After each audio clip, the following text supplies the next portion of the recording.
सब लोगों को यहाँ पर भगवान ने एक पर्पस दिया, तो हम कैसे अपने सोल पर्पस को जान सकते हैं।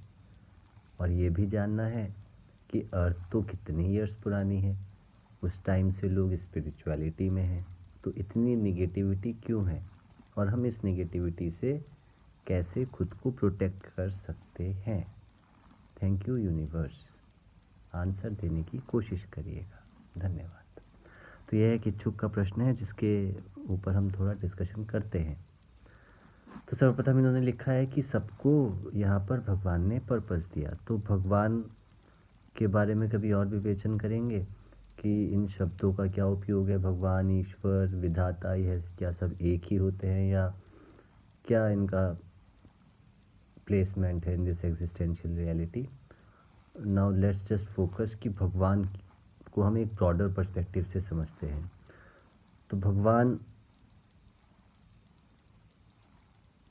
जब आप यहाँ पे भगवान कह रहे हैं तो आप उसी एकाकार शक्ति को कह रहे हैं, है ना। उसे आप कोई भी नाम दे दीजिए, जो भी एक शक्ति जिसने ये सब कुछ घटित किया, या उसके होने से ही ये सारा कुछ क्रियाकलाप चारों तरफ हुआ। तो सब लोगों को यहाँ पर भगवान ने एक पर्पस दिया। तो भगवान ने वो पर्पस क्यों दिया, वो इस एकाकार एकात्म ने पर्पस क्यों दिया। उसने जब अपनी अनंत शक्तियों को जाना कि उसकी अनंत संभावनाएं हैं, तो वो अब अनंत की खोज में निकला। और उस अनंत की खोज में आप, मैं, जो भी और लोग इसे सुन रहे हैं, जो भी सारी आप चारों तरफ मोशन में देखते हैं, वो सब अस्तित्व में आना शुरू हुआ या लाया गया, जिसे हम अब जीवात्मा कह सकते हैं। तो हम भी उसी के कण मात्र हैं। और हम क्यों हैं, क्योंकि हम उसी अनंत, जो कि सर्वप्रथम जिसे आप भगवान कह रहे हैं, उसने अपनी अनंतता को रियलाइज़ किया। तो उस अनंतता को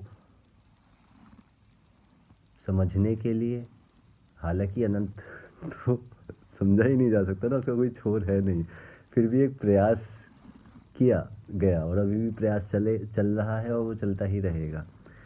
तो उस अनंत की कहानी में सारी जीवात्माओं का जन्म हुआ, जिससे कि सारी जीवात्माएं अलग अलग तरह से एक्सप्रेस कर सके, जिससे कि सारी जीवात्माएं अलग अलग जो संभावनाएं हैं, उन संभावनाओं को खोज सके, उन्हें व्यक्त कर सके। तो इसमें दो चीज़ें ब्रॉडली हम समझ लेते हैं कि एक तो होगी आत्मा, मतलब एक आत्मा जो एक आत्मा है, और एक होगी जीवात्मा जो आप और मैं है। तो जो आपने अगली लाइन में लिखा है, तो हम कैसे अपने सोल पर्पस को जान सकते हैं।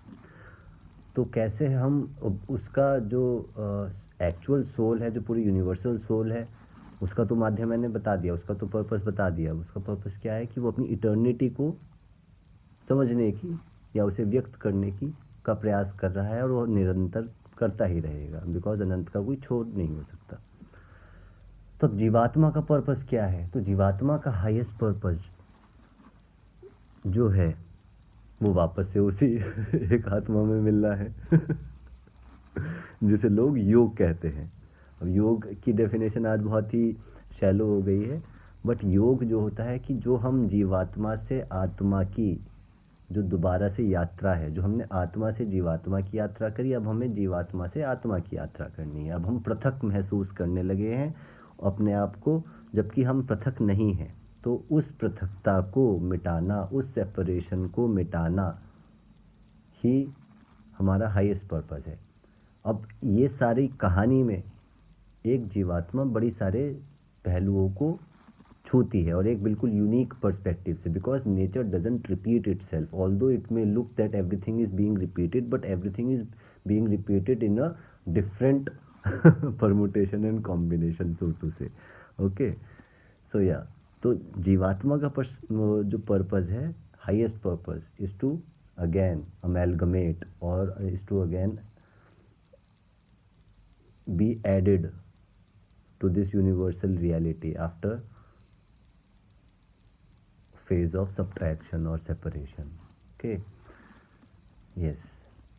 और उसके अब पर्पस, क्योंकि ये एक अनंत की यात्रा है, तो उसमें अगर हम जीवात्माएं क्या करती हैं, उस हाईएस्ट पर्पस को वो सेकेंडरी बना लेती हैं और बाकी जो अपने सेकेंडरी पर्पसेस हैं उन्हें प्राइमरी बना लेती हैं। उसकी वजह से वो कभी भी मतलब भटकते रहते हैं बहुत लंबे समय तक, और किसी ने उन्हें यह बताया नहीं होता, या मतलब कलयुग में इस तरह के गुरुओं का अभाव रहा है, क्योंकि उन्होंने अपनी यात्रा भी स्वयं पूर्ण नहीं करी, दुर्भाग्यवश।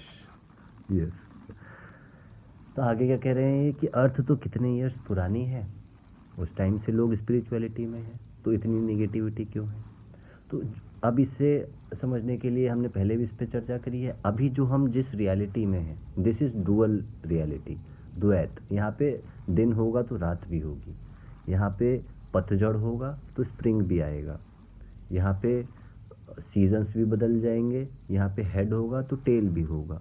तो यहाँ पे अस्तित्व को चलाने के लिए दो का होना अनिवार्य है। तो if positivity is to exist in this reality, अब ये जब मैं ये रियलिटी कह रहा हूँ तो मैं ब्रह्मा के अंडे की बात कर रहा हूँ, which is dual state of existence.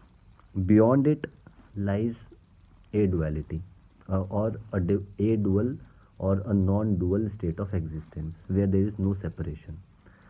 This mind cannot comprehend all this information. So yeah, it's because मन के बाद अहंकार, अहंकार के बाद की बात हो रही है ये। जब अहंकार का नाश कर दिया जाएगा उसके बाद ये सारी चीज़ें, या अहंकार का नाश एटलीस्ट थोड़ा थोड़ा करना किसी ने शुरू किया हो तो उसे वो ये सारी चीज़ें समझ में आएंगी। तो ये जो ब्रह्मांड है, इस ब्रह्मांड में द्वैत कार्य करता है, और इस ब्रह्मांड से परे जो है उसमें अद्वैत कार्य करता है। तो उसमें आपका ये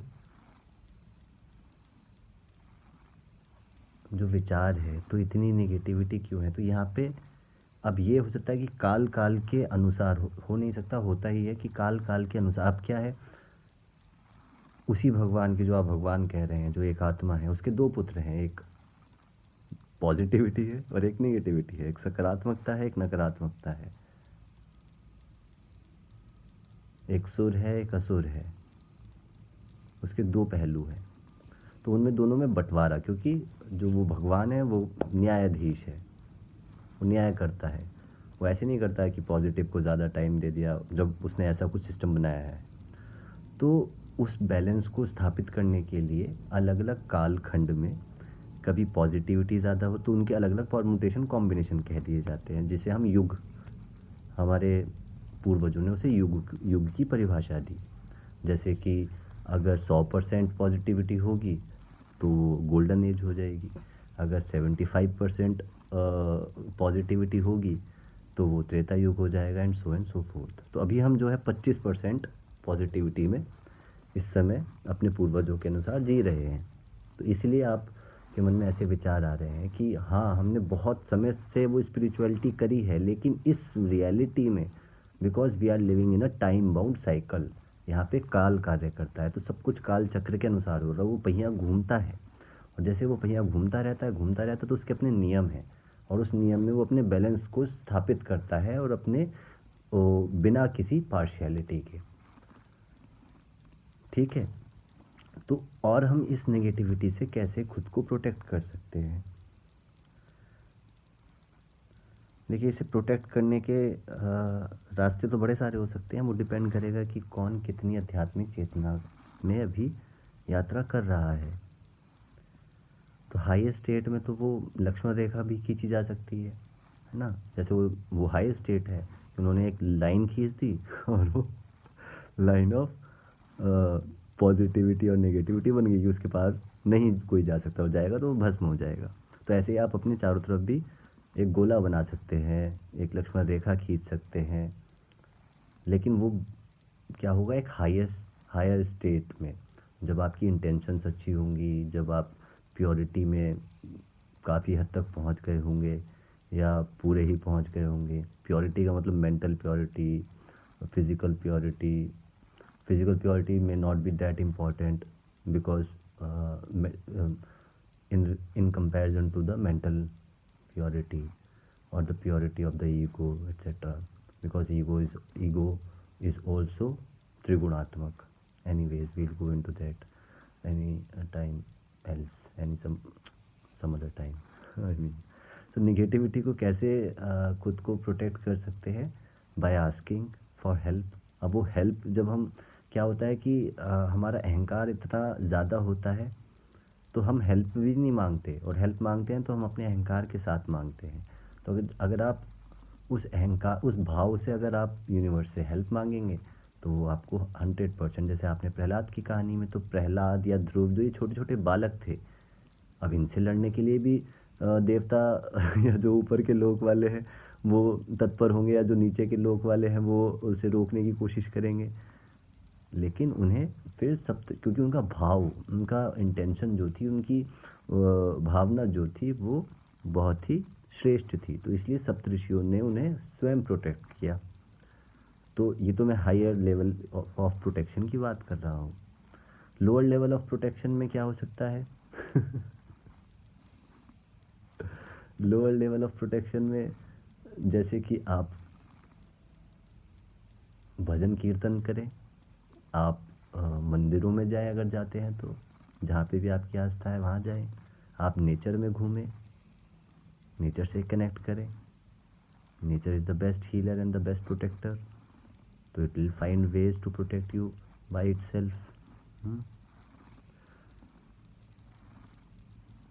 निगेटिविटी से खुद को कैसे प्रोटेक्ट करें, इसका एक रिवर्स इंजीनियरिंग हो सकती है कि आप नेगेटिव लोगों से दूर होना, मतलब not with the feeling of pride or with a feeling of non-compassion, but with a feeling of, you know, like sages used to do। वो जब वन में चले जाते थे या वो अपना वनवास करते थे तो वो समाज से दूर हो गए। समाज में उस हर समय कुछ ना कुछ, एक गोल्डन एज को छोड़ के कुछ ना कुछ नेगेटिविटी रहती ही है, तो उससे थोड़ा दूर हो जाते थे, तो उससे उन्होंने अपने आप को प्रोटेक्ट कर लिया। आजकल नेगेटिविटी से सबसे पहले प्रोटेक्ट अगर आपको करना है तो दिस इडियट बॉक्स एट्सेट्रा, मतलब इनका वाइजली आप उपयोग करें, क्योंकि सारी नेगेटिविटी आपको मीडिया के ज़रिए, media just not means news media, it may be entertainment media, it may be some other sort of media like newspaper etc., or books also are a form of media, so be very selective, or else वहाँ से नकारात्मकता हमारे अंदर आती है। तो एक तो नकारात्मकता को आप प्रोटेक्ट कर सकते हैं अपनी इंटेंशन से, अपने संकल्प से। तो अपनी संकल्प शक्ति का उपयोग करिए और अपने आप को प्रोटेक्ट करना शुरू करिए, या फिर आप समर्पण कर दीजिए। समर्पण is not an easy thing which we have discussed I think some in some discussion. So yeah, that's all I think. Have a good day and keep shining.